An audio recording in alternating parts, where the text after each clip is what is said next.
나를 위하여 자기 자신을 버리신 하나님의 아들을 믿는 믿음 안에서 사는 것이라.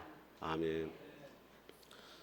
오늘 이 본문의 말씀을 가지고 나의 삶의 중심 되신 그리스도라는 제목으로 하나님 말씀을 선포하겠습니다. 우리 앞뒤자 인사하겠습니다. 잘 오셨습니다. 은혜 받으시기 바랍니다. 한 주간 평안하셨습니까? 오늘도 하나님 우리 아버지와 주 예수 그리스도로부터 은혜와 평강이 여러분 가운데 함께 할 수 있기를 주님의 이름으로 축복합니다.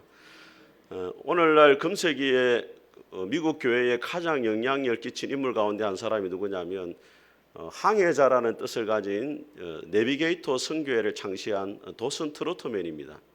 제가 청년 시절에 참 좋아했던 분이고 그분의 책을 여러 권 읽어봤는데 이분이 주일학교 학생들에게 어떻게 하면 그리스도인의 삶을 가장 잘 설명해 줄 수 있을까라고 고민하다가 만들어낸 예화가 뭐냐면 수레바퀴 예화입니다. 올해 우리가 수레바퀴 예화의 삶을 실천하자 그렇게 했는데 이런 화면을 한번 보여주시면 좋겠습니다. 이 수레바퀴 예화를 이렇게 딱 만들었어요. 원래는 의자로 만들었는데 의자는 이 정적이고 바퀴는 움직이는 거잖아요. 그리스도인의 삶이 이렇게 역동적으로 움직여야 된다 그래가지고 수레바퀴를 만들었는데 수레바퀴의 가장 중심에 뭐가 있습니까? 그리스도가 있잖아요.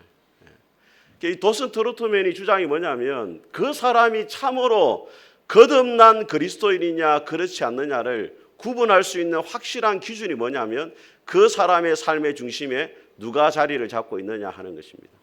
그 사람이 아무리 교회를 오래 다니고 성경에 대한 많은 지식을 가지고 있고 직분을 가지고 있다 할지라도 삶의 중심에 그리스도가 아니고 예수님이 아니고 자신이 자리 잡고 있다면 그 사람은 진실로 거듭난 그리스도인이라고 볼 수가 없다는 거예요. 빌립보서 1장에 바울이 고백합니다. 내게 사는 것은 그리스도니 죽는 것도 유익함이라.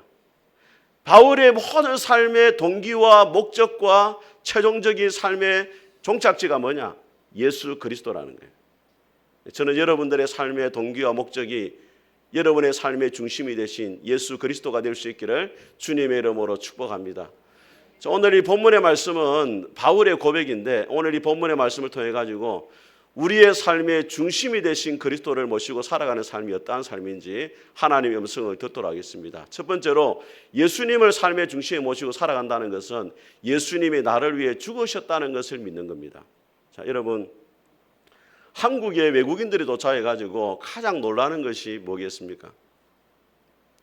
외국인들이 한국에 도착해가지고 가장 놀라는 것은 이 서울 시내에 또 대한민국 땅에 십자가가 너무 많다는 거예요. 밤하늘이 되면 십자가가 이제 밤하늘을 수놓습니다. 너무 많아요.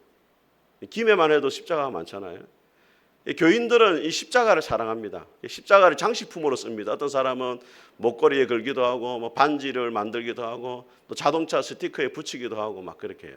그런데 이 십자가는 원래는 사형털로 만들어진 거예요. 사람을 죽이는 사형털이었습니다. 이 십자가가 얼마나 잔인했는지 역사가는 이렇게 이야기를 합니다. 십자가 처형은 인간이 만든 복수의 수단으로서 지금까지 고안해낸 방법들 중에서 가장 지독하고 잔인한 죽음이다. 십자가의 죽음은 사람이 만들어낸 이 사형틀 가운데서 가장 잔인하고 지독하다는 거예요. 그럼에도 불구하고 왜 우리 그리스도인들이 십자가를 사랑합니까? 십자가에서 하나님의 사랑이 나타났기 때문에 그래요. 로마서 5장에 보니까 이렇게 말씀합니다. 의인을 위해 죽는 자가 쉽지 않고 선한 사람을 위해 죽는 자가 간혹 있거니와 우리가 아직 죄인 되었을 때 그리스도께서 우리를 위하여 죽으심으로 하나님께서 우리에 대한 자기의 사랑을 확정하셨다 이렇게 말해요. 의인을 위해 죽는 사람도 적다는 거예요. 선한 사람을 위해 죽는 사람은 간혹 있는데 하나님은 죄인된 우리를 위해서 예수 그리스도를 땅에 보내주셨다는 거예요. 하나님의 사랑이 십자가에 나타나기 때문에 우리 그리스도인들이 십자가를 그토록 사랑하는 것입니다. 초대 교부인 크리스토움이 이렇게 말했습니다. 십자가로 말미암아 우리의 죄의 위중함과 우리를 향한 하나님의 사랑의 위대함을 알게 되어졌다. 십자가는 우리가 얼마나 큰 죄인인지를 보여주고 그와 동시에 하나님이 죄인된 우리를 얼마나 사랑하시는가를 보여준다는 거예요.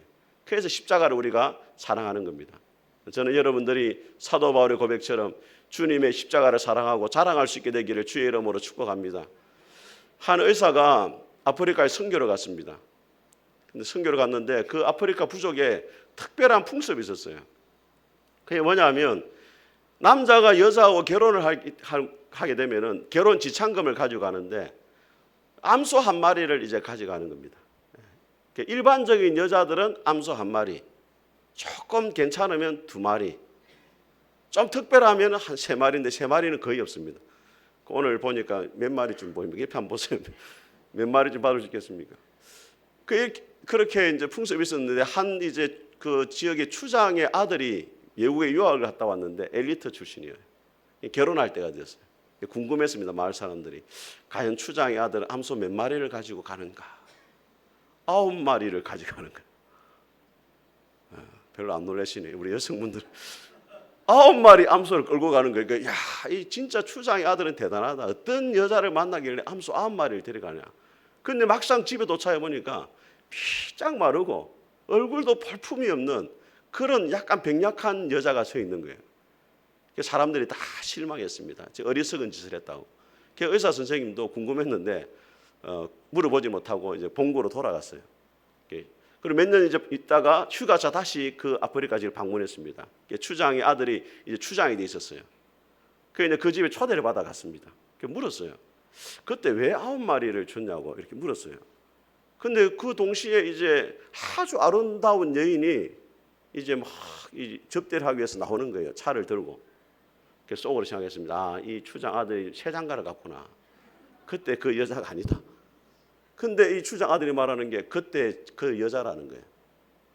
그 당시에 우리 동네 사람들은 여인을 암소 한 마리로 평가를 했는데 내 아내가 암소 한 마리로 평가받는 것이 나는 싫었기 때문에 암소 9마리를 이렇게 처갓집에 줬다는 거예요. 그 이후로부터 난 아내에게 공부를 해라, 자신을 꾸며라, 운동을 해라 그런 말을 한마디도 한 적이 없다는 거예요. 그런데 그때부터 아내가 변하기 시작하더라는 거예요. 영어를 배우기 시작하고 운동을 하고 자기 관리를 하고 그러면서 이렇게 아름다운 사람으로 변화가 되어졌다. 그런 이야기를 하더라는 거예요. 여러분, 루트가 이런 이야기를 했습니다. 하나님의 사랑은 사랑받을 만한 가치가 있는 대상을 발견하는 것이 아니라 도리어 사랑할 대상을 창조하신다. 인간은 자기가 사랑할 대상을 찾습니다. 사랑할 만한 사람을 찾아서 사랑해요. 그런데 하나님은 우리가 도무지 하나님의 사랑을 받을 만한 자격이 안 되는데도 우리를 무조건적으로 사랑하셔가지고 우리가 하나님의 사랑을 받은 자답게 살아가기를 원하신다는 거예요. 그것이 하나님의 사랑과 인간의 사랑의 차이라는 것입니다. 사랑하는 성도 여러분, 우리가 왜 십자가를 사랑합니까? 하나님이 영적인 암소 9마리 예수 그리스도를 십자가를 통해서 우리에게 선물로 주셨기 때문입니다. 저는 여러분들이 하나님 앞에 놀라운 사랑을 받은 자답게 하나님 앞에 살아갈 수 있기를 주님의 이름으로 축복합니다. 두 번째로 예수님을 중심에 모시고 살아간다는 것은 뭐냐면 예수님이 죽으실 때 나도 죽었다는 것을 고백하는 거예요. 우리 20절을 다시 한번 읽어보겠습니다. 시작. 내가 그리스도와 함께 십자가에 못 박혔나니 그런즉 이제는 내가 사는 것이 아니요 오직 내 안에 그리스도께서 사시는 것이라. 이제 내가 육체 가운데 사는 것은 나를 사랑하사 나를 위하여 자기 자신을 버리신 하나님의 아들을 믿는 믿음 안에 사는 것이라. 바울의 고백이 뭐냐면 예수님이 십자가에 못 박힐 때 나도 못 박혔다는 거예요. 죽었다는 거예요. 우리 성도들이 예수님이 나를 위해 죽으셨다 이거는 잘 알고 있어요. 그런데 이것은 십자가의 절반의 진리입니다. 십자가의 진리 가운데 또 절반은 뭐냐면 예수님이 십자가에 죽으셨을 때 나도 죽었다는 거예요. 믿습니까 여러분? 좀 크게 아멘 해보세요. 예수님이 십자가에 죽으셨을 때 여러분도 죽으신 줄 믿습니다. 그럼 우리 성도들은 참 영적인 눈치가 있어야 됩니다. 좀 아멘을 해야 될 타이밍에 좀 크게 아멘하고 안 해야 될 때 아멘하고 이러면 좀 곤란해요. 자, 여러분 교회에서 세례를 왜 받습니까? 일정한 시간이 지나면 세례를 받잖아요. 세례를 받는 것은 교회에 입학하는 게 아니에요. 우리가 세례를 받을 때 지금은 이제 물로 이렇게 얹지지만은 예수님 당시에는 물속으로 들어갔잖아요. 물속으로 들어간다는 것은 뭐냐면 죽음을 이야기합니다. 과거에 내가 죽었다는 거예요. 물속으로 다시 올라온다는 것은 예수님 안에 다시 내가 살아났다는 거예요. 십자가에 내가 죽었다는 말은 육체의 생명이 죽었다는 것이 아닙니다. 과거에 예수님 믿기 전에 하나님 말씀에 불순종하고 죄를 짓기를 즐거워하고 죄 유혹을 따라가던 그 옛사람이 주님이 십자가에 못 박힐 때 함께 죽었다는 거예요. 이게 십자가의 진리의 놀라운 진리입니다, 여러분. 사막의 교부 가운데 마카리우스라는 분이 있었습니다. 제자가 어느 날 물었습니다. 선생님, 내가 죽는다는 것이 무엇입니까? 물었어요. 그러니까 마카리우스 이렇게 말했습니다. 공동묘지로 당장 가서 공동묘지를 향해 외쳐라. 이 사기꾼들아, 위선자들아, 이 못된 놈들아, 외치라는 거예요. 외치고 돌아왔어요. 어떻게 하더냐니까 아무런 반응이 없습니다. 이번에는 가서 이 훌륭한 위인들이여, 이 성자들이여, 그렇게 외쳐라. 또 외치고 돌아왔어요. 어떻더냐니까 아무런 반응이 없습니다. 죽는다는 것은 바로 그것이다 이러겠어요. 사람들이 나에게 어떤 말을 하든지 모욕을 주든지 상처를 주든지 나를 멸시하든지 또 나를 위대한 사람이라고 추앙하든지 거기에 대해서 전혀 반응을 하지 않는 것이 바로 내가 죽은 것이다. 이렇게 이야기하는 거예요. 박보영 목사님이 계십니다. 이분이 의사였다가 이제 목사님이 되었는데 이번에 간증 가운데 그런 이야기를 하더라고요. 의사 시절에 학교 다닐 때 해부를 하잖아요. 사람을 해부를 못하니까 개를 마취를 해가지고 해부를 한 거예요. 너무 피곤하니까 잠시 쉬었는데 눈을 떠보니까 마취가 깨어가지고 개가 이제 내장이 덜렁덜렁한 채로 돌아다니고 있는 거예요. 죽지도 못하고.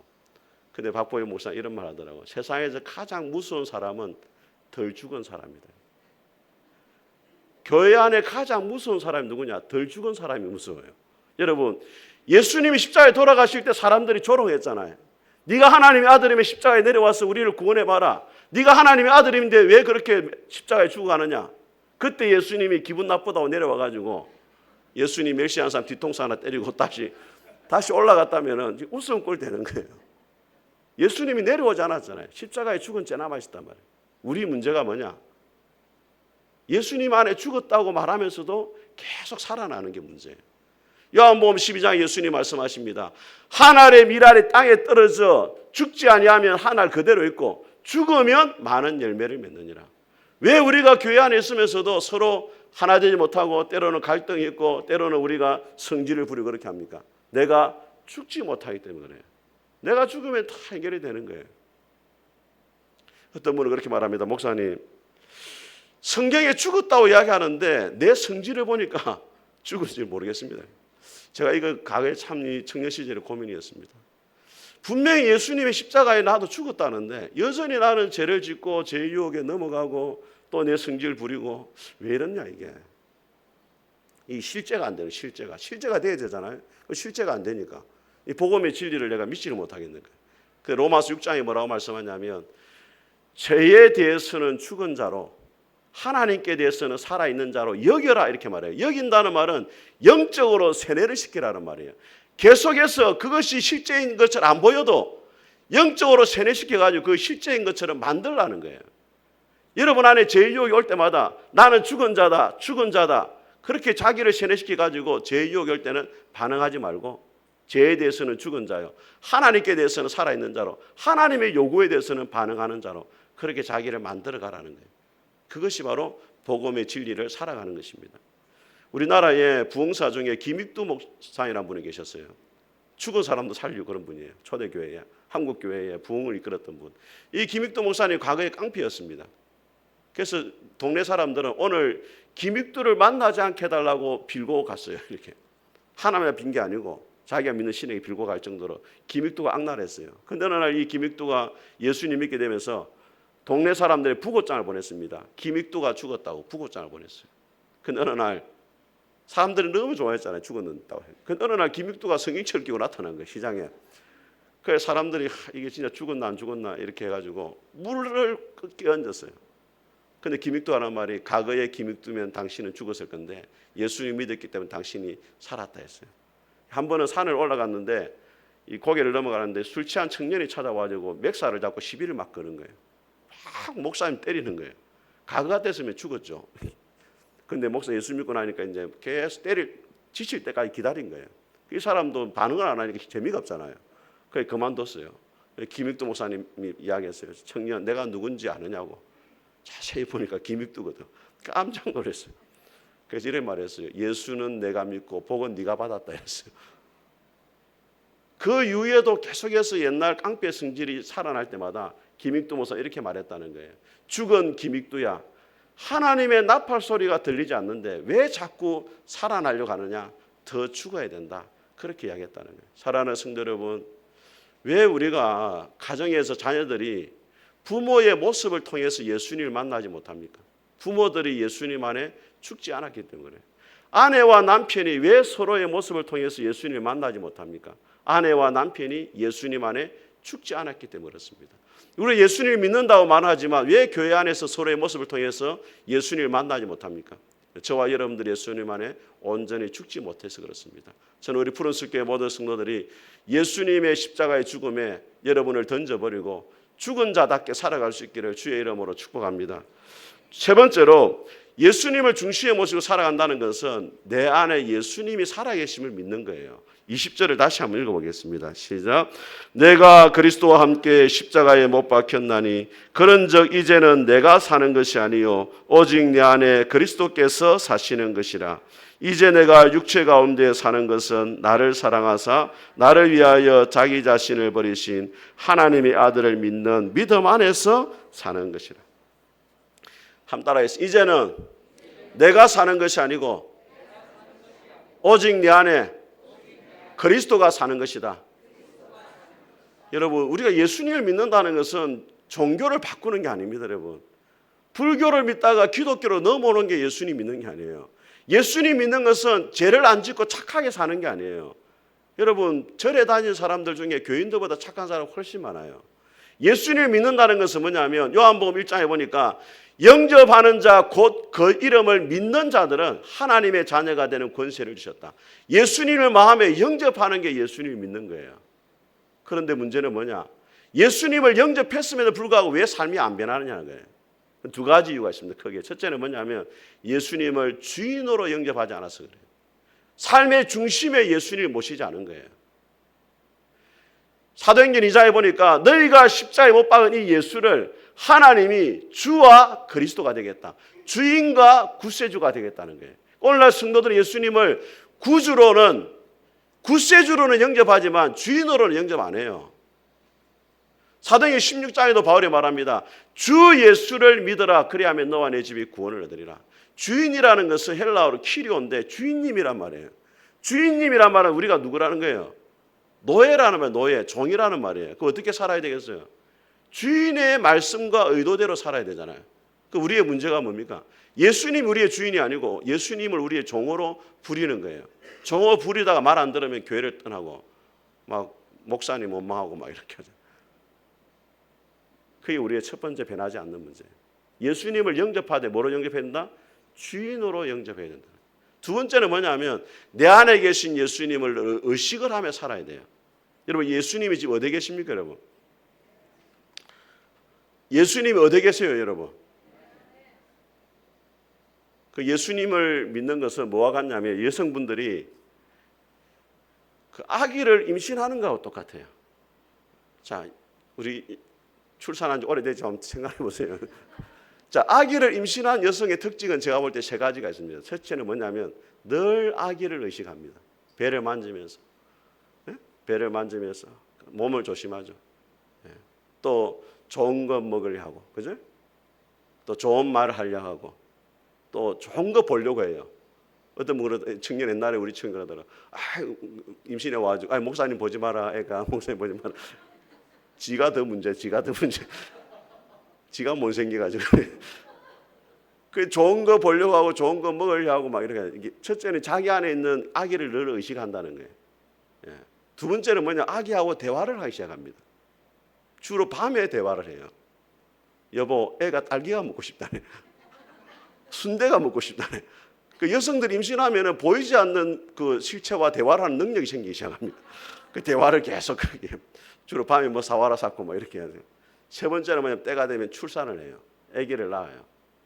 예수님 믿는 삶의 특징이 세 가지. 첫째, 늘 예수님을 의식하는 거예요. 내 안에 계신 예수님. 예수님이 기뻐하지 않는 말을 하지 않고, 예수님이 기뻐하지 않는 자리에 가지 않고, 기뻐하지 않는 거 보지 않고, 또 그 예수님과 늘 대화를 하는 거예요. 생활 속에서 대화를 나누고 때가 되면 그 예수님이 나를 통해서 드러나야 돼. 사람들이 나를 볼 때 내 모습 속에서 예수님을 발견할 수 있어야 돼. 그게 진정으로 예수님을 믿는 거예요. 여러분 그 중세에 그 로렌스 형제라는 분이 있었는데 이분이 쓴 책 가운데 하나님의 임재 연습이라는 책이 있습니다. 제가 볼 때 철로 역정만큼 좋은 책이에요. 하나님의 임재 연습. 우리 그리스도인의 삶이 뭐냐? 하나님이 내 곁에 있다는 그 임재를 늘 의식하고 그것을 훈련해야 된다는 거예요.